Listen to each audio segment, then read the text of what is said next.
Dr. Seuss's Horse Museum, illustrated by Andrew Joyner.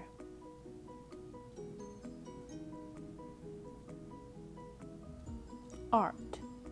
What's it all about? This is what art is about. Art is when an artist looks at something, like a horse, for instance, and they see something in that horse that excites them. So they do something about it. They tell you about it in any one of a number of ways. Artists have been excited by horses for as long as there have been artists. But what an artist tells us about horses and how they tell us is different for every artist. What an artist sees in a horse depends on many different things, their background, likes and dislikes, you name it. So come with me. Let's look at how different artists have seen horses. Maybe we can find some new ways of looking at them ourselves. Look it over, think it over, talk it over. When most people look at me, they just see me like this. But when an artist looks at me, they see a million other things. Can you? Some artists look at a horse and see its outlines. To other artists, like this Chinese sculptor, a horse is not an outline at all. A horse is bulk, a solid form. A Japanese artist looked at a horse.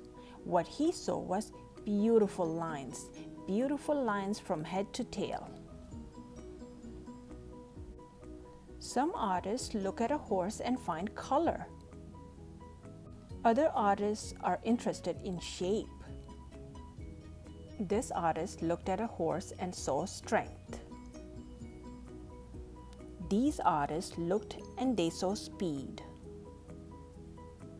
A Spaniard named Velázquez painted horses by the dozens. He saw them as something for kings and princes to sit on while he painted them. Velázquez worked for the kings and princes. He never got any money from the horses. This painting is by a Frenchman named Meissonier. Horses to him were something necessary to carry generals into battle. He loved to paint generals going into battle. To him, the horse was a jeep in the days before the jeep was invented. On the rock walls of a cave in France nearly 22,000 years ago, someone painted this horse by the light of a fire.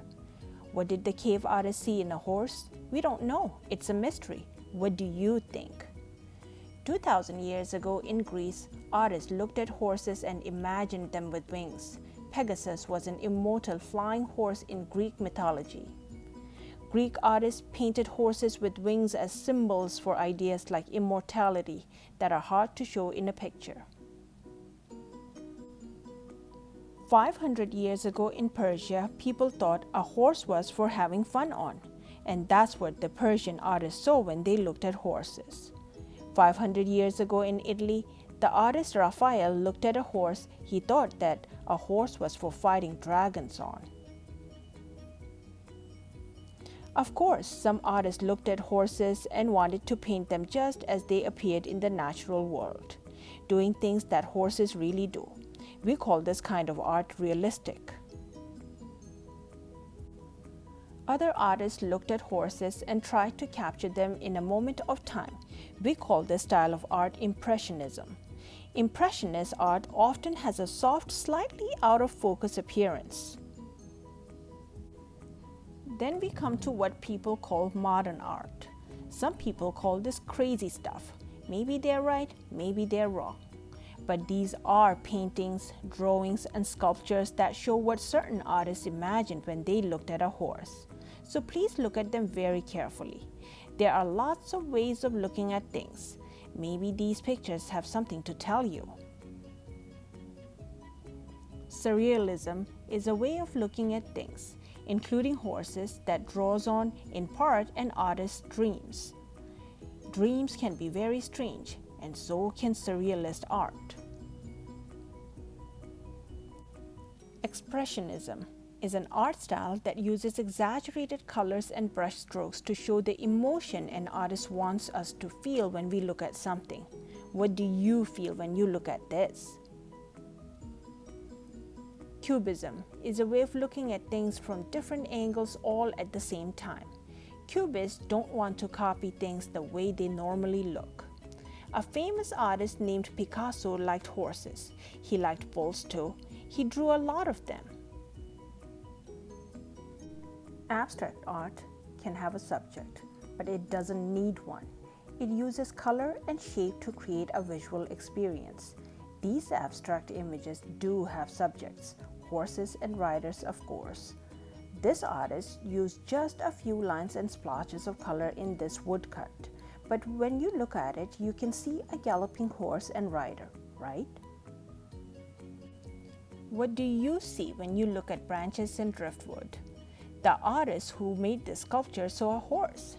This abstract drawing in space shows what looks like a big, strong horse, but you wouldn't want to sit on its back. All it is made of is thin steel wire. Ouch! An American painter named Jackson Pollock found a hobby horse head and glued it onto a canvas before doing this abstract drip painting. Pollock dripped, splattered, and flung paint as a way to insert himself into his paintings. Maybe this is Pollock on a horse? So what do you think? Is this stuff crazy? Or is it crazy good? Looking at art and thinking about it is fun. There's no right or wrong way to do it. Museums are good places to find art. You can find art in other places too. One such place to look is in books. The horses shown below and to the right are from books illustrated by a man who never studied drawing. His name was Dr. Seuss. Dr. Seuss didn't write horses, but he looked at them carefully and saw something in them. Can you guess what that something was? So, look at that horse once again. A horse is many, many, many things, all depending on what you see. The end.